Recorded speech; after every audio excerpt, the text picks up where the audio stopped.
안녕하세요. 홍성남 신부입니다. 오늘은 여러분들께 성경을 심리학적 관점에서 보는 방법을 좀 알려드릴까 합니다. 보통 우리가 알고 있는 그 성경 묵상 방법은 전통적인 신학적 방법에서 본 그런 묵상법인데, 영성심리 관점에서 본 복음 묵상 방법은 약간 차이가 있습니다. 그래서 오늘은 영성심리학 관점에서 본 성경을 말씀드리겠는데, 가장 예를 들기 쉬운 것이 돌아온 아들이라는 복음 내용입니다. 성경을 보시면은 둘째 아들이 아버지로부터 이렇게 돈을 받아서 탕진을 하고, 그 나중에 거의 반 거지가 돼가지고 집으로 돌아오는 그런 내용이 나와 있습니다. 아버지는 돌아온 아들을 위해서 잔치를 벌려주죠. 그래서 그 복음에서는 하나님께서는 죄인들이 당신이 오는 것을 반겨주신다라는 그런 메시지를 주고 있습니다. 그런데 큰아들이 그 돌아온 아들을 아버지가 환대하는 것을 보고 좀 볼멘소리를 하죠. 그때 아버지가 큰아들을 약간 핀잔을 주는 듯한 말씀을 하시는 내용이 나옵니다. 그것을 보고 많은 신자분들이 왜 그렇게 큰아들이 속이 좁으냐라고 그렇게 이야기를 하시는데, 과연 큰아들이 속이 좁아서 그런 것인지 한번 같이 성경을 심리학적 관점에서 들여다보도록 하겠습니다. 우선 작은 아들이 집을 나간 이유는 뭘까? 사람들 마음 안에는 누구나 다 결핍 욕구라는 것이 있습니다. 인간은 성장하면서 그 단계마다 채워져야 될 욕구가 있습니다. 그것이 채워지지 않았을 때 그것이 그냥 시간이 지나면서 없어지는 것이 아니라 언젠가는 그것을 채우려고 하는 무엇인가 액션을 취하게 된다는 것이죠. 만약에 그런 욕구가 채워지지 않고 그냥 계속 넘어간다, 그럼 나중에 그런 결핍 욕구가 우리말로 하면 이제 한이 된다라고 얘기를 하죠.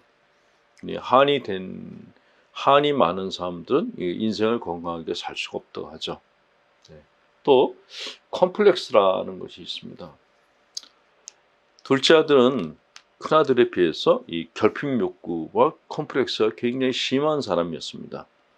그런데 그럼에도 불구하고 이 둘째 아들이 큰아들보다 이렇게 자아가 강하다고 볼 수 있는 것이, 큰아들은 그냥 집에 머물고 있었는데 둘째 아들은 자기 욕구를 충족시키기 위해서 집을 뛰쳐나갑니다. 그리고 자기 자신을 표출하기 시작합니다.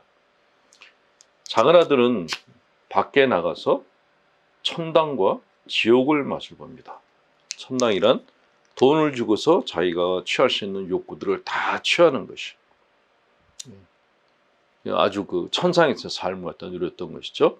그런데 돈이 떨어지고 난 다음에는 현실을 체험하게 됩니다. 지옥 같은 현실을 체험하죠. 밑바닥에서 돼지가 먹는 먹이를 갖다가 같이 이렇게 먹었다라는 기록이 나와 있습니다. 자, 이렇게 천당과 지옥을 오고 간 작은 아들이 집으로 다시 돌아오게 된 계기는 뭔가, 자기 안에서 들끓는 것들, 결핍 욕구에 대한 것들, 또 자기가 갖고 있는 컴플렉스가 주는 그런 어떤 것들, 그런 것들을 다 해소하였기 때문에 그랬다라고 그래요. 그래서 어떤 그 심리학자는 그런 얘기를 합니다. 속말로 인간은 지랄하고 싶은 욕구를 갖고 있다. 근데 그 욕구가 무한정한 것이 아니고 한정된 거다. 그 사람마다 그래서 지랄 총량의 법칙이 있다라고 농담 삼아 이야기하기도 했습니다. 그런 것을 다 하고 난 다음에는 사람들이 마음이 편안해져 가지고 제자리로 돌아온다라는 것이죠. 그렇게 해소가 다 되었을 때야 비로소 식별 능력이 생긴다는 거예요. 이 결핍 욕구가 심한 사람들은 식별 능력이 없어요. 그래서 망상이 자주 빠집니다. 망상과 환상이 자주 빠지는 것이죠. 이 식별 능력이 생기면은 내가 있는 자리가 보이고 내가 가야 될 자리가 어딘지도 보인다라는 것이죠. 그래서 작은 아들은 이 모든 욕구를 다 충족하기엔 모든 시도를 다 하고 난 다음에 결국 아버지 집으로 돌아가야겠다라는 결정을 내렸던 것입니다. 그렇다면 작은아들이 심리적으로 완전히 이렇게 해소가 돼서 완전한 인격체가 돼서 돌아갔는가? 그건 또 그렇지가 않다는 것이죠. 그럴 수가 없는 것이, 인간은 그럴 수가 없는 존재입니다. 내가 깨끗하게 살겠다고 마음 먹어도 그렇게 살기가 힘든 것이 인간이에요. 오죽하면 바오로 사도가 그런 비슷한 얘기 했잖아요. 내가 의지로 하나님의 뜻을 따라 살고 싶은데 내 마음 안에는 그렇게 살지 못하게 만드는 무엇인가 있다라고. 네, 그것이 인간이 갖고 있는 무의식 안에 있는 것들이 있는 것이죠. 작은 아들 우리가 높게 평가할 수 있는 것은 이런 해소 시간이 지난 다음에, 그리고 자기 자신이 이렇게 어떤 아버지께 보여드릴 만한 상태는 아니잖아요. 사실 부끄러운 상태죠. 근데 그럼에도 불구하고 아버지 자리로 돌아가야 되겠다라는 마음을 먹었다는 것이, 그것이 참 기특하다라는 것입니다. 베드로 사도하고 유다의 경우를 들어보죠. 베드로 사도나 유다나 다 주님을 부인한 사람들이었어요. 베드로 사도는 자기가 주님을 부인했다는 것에 대해서 부끄러움을 느꼈어요. 그리고 그 주님께 다시 돌아갔습니다.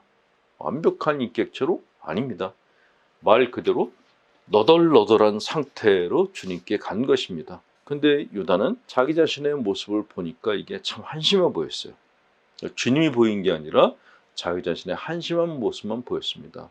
내가 이렇게 살 사람이 아닌데, 그걸 우리는 영적 교만이라고 얘기를 합니다. 영적 교만한 상태에서 수치심을 견디지 못해서 자살을 선택을 했다라는 것이죠. 하나님을 2번 죽이는 행위를 한 것입니다. 자, 하나님께서는 사람들이 돌아오길 기다려주시는 분이세요. 이 복음에 나오는 아버지를 보시면은 우리가 알 수 있는 것이 있는데, 일단 첫 번째 것은 기다리신다. 아들이 돌아올 때까지 기다려주는 아버지다라는 것. 이건 뭐 누구나 다 알고 있는 것이죠. 근데 이거보다 더 중요한 게 있습니다. 뭐냐? 아들을 찾아내시지 않으셨어요. 둘째 아들의 인생에 개입하지 않았습니다. 그냥 뒀어요. 자기 마음대로 살게. 예. 그리고 마지막에 돌아올 때 완전한 자로 돌아오기를 요구하지 않으셨습니다. 그냥 진짜 너덜너덜한 상태로 돌아왔는데 그냥 그것만 반가워하면서 받아주셨어요. 하나님께서는 사랑이시고 죄 지은 자들 갖다 받아주신다는 그 믿음, 그게 바로 이 복음서에서 나오는 이야기인 것입니다. 그럼 회개란 무엇이냐? 많은 분들이 회개는 깨끗한 상태, 완전한 상태로 하나님께 돌아가는 것이라고 생각하시는데, 그거는 완전 강박증 환자들이 갖고 있는 생각이지 복음적인 생각은 아닙니다. 복음에서의 회개는 그냥 너덜너덜한 상태로, 죄인인 상태로 하나님께 가는 것입니다. 불안한 마음으로 나를 받아주실까 안 받아주실까 불안해하면서도 발걸음을 하나님께로 향하는 것, 그것이 회개인 것입니다. 그런 회개의 상태로 하나님께 가서 내가 하나님께 환영받을 것이라는 것을 믿는 것이 크리스찬들의 믿음입니다. 그게 믿음이에요. 자, 그런데 한 가지 흠이 있어요. 아버지가 감정적으로 좀 치우친 부분이 있었습니다. 작은 아들이 돌아왔을 때 큰아들이 보는 앞에서 잔치를 벌려줬어요. 큰아들이 그것을 보고 이제 삐쳤죠. 근데 이 아버지가 큰아들을 달래주지 않고, 이렇게 얘가 돌아왔는데 이렇게 잔치해 주는 게 당연하지 않느냐. 그래서 큰아들의 속에 불을 질러 넣으셨어요. 그거는 이 아버지가 잘못한 부분이 아닌가 하는 생각이 들어요. 감정이 치우치면. 일반적인 아버지라면은 일단 작은 아들이 왔을 때 야단부터 치셔야죠. 작은 아들 야단치는 것은 큰 아들의 존재를 인정해 주는 것과 같습니다. 그리고 큰 아들이 속이 풀려서 자기 방에 갔을 때 작은 아들을 몰래 데려다가 밥상을 차려주고 씻겨주고 맞아주었어야 됩니다. 그것이 형제 간의 갈등이 안 생기게 만드는 아버지가 선택할 수 있는 방법이었던 거죠. 그런데 아버지가 이렇게 작은 아들을 대놓고 환영을 하고 나면은 그 다음에 생기는 문제는 큰 아들하고 작은 아들 사이에 갈등이 생긴다라는 것이죠. 물론 성경 저자가 하나님의 사랑을 강조하다 보니까 이렇게 묘사를 했습니다만은, 실제 현실에서는 복음서에 나오는 아버지처럼 하셨다가는 형제간의 갈등이 생긴다라는 것을 하나의 팁으로 알려드립니다. 그렇다면 큰아들은 왜 그렇게 속 좁은 행동을 했는가? 큰아들이 그러한 그 작은아들을 보고 못마땅해 한 것은 당연히 자연스러운 반응이라고 보시는 것이 맞습니다. 자, 큰아들은 착한 아들이었습니다. 착한 아이 컴플렉스를 가진 아이였어요. 아버지가 하는 말이면 다 순종했어요. 아버지를 모시고 자기는 별로 한 일도 없이 자기 개인을 위해서 하는 일 없이 오로지 그냥 집안을 꾸려가기 위해서 계속 일을 해왔어요. 이렇게 착한 아이 컴플렉스를 가진 사람들은 자기 삶의 벽을 만듭니다. 스스로 내가 나갈 수 있는 그런 한계 영역을 갖다가 이렇게 한정 지어버려요. 그리고 그 벽 속에 자기를 가둬버립니다. 그렇게 갇힌 삶을 사는 것을 두고 다른 사람들로부터 칭찬을 듣기를 원해요. 근데 칭찬을 듣지 못했을 때는 엄청나게 많은 섭섭함을 느끼게 된다는 것이죠. 자, 착한 아이 컴플렉스를 가진 사람들, 자기 마음의 벽을 치고 사는 사람들은 억압이라는 방어 기제를 많이 씁니다. 참는 거죠. 참고 또 참아요. 그렇게 많이 참는 사람들은 마음 안에 섭섭함이라는 감정이 굉장히 강합니다. 그리고 이렇게 억압이 심하면은 생기는 현상이 뭐냐? 일단은 마음이 불편해요. 몸도 불편합니다. 억압이 심한 분들은 대개 변비가 심해요. 심리적 변비와 육체적 변비가 생깁니다. 심리적 변비는 내가 하고 싶은 말을 못하는 거예요. 육체적인 변비는 실제로 변비가 생깁니다. 피부병도 생기고 불면증도 생깁니다. 자, 이렇게 큰아들은 자기 자신을 희생하면서까지 집안을 위해서 살았는데 작은 아들이 돈을 갖고 나서 지 마음대로 살다가 돌아온 것을 보고 아버지가 그런데도 그 작은 아들이 야단을 안 치고 환대를 하는 것을 보고 그만 누르고 눌렀던 섭섭한 감정이 터져 올랐던 것입니다. 예. 자, 어떤 삶이 좋은 삶인가 하는 것은 글쎄요. 그는 뭐 각자 갖고 있는 컴플렉스와 각자 갖고 있는 인생관에 따라서 살 일이지만 이 복음서에서 우리가 정말 중요시 여겨야 되는 것은 하나님은 우리를 기다려 주시는 분이다라는 것하고 두 번째는 우리가 하나님께 돌아갈 때는 그냥 너덜너덜한 채로 그냥 바로 가야 된다. 하나님이 나를 기다리시느라고 너 더 이상 속이 상하시면 안 되게 해드린다.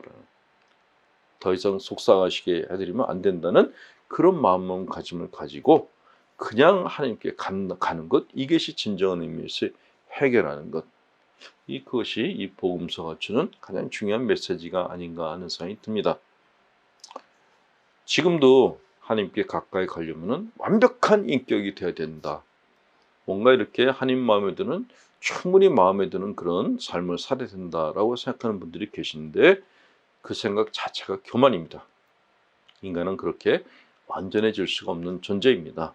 그냥 있는 그들의 나를 갖다가 하나님께 드리는 것, 이것이 바로 그리스도교에서 얘기하는 회개의 본질적인 메시지입니다.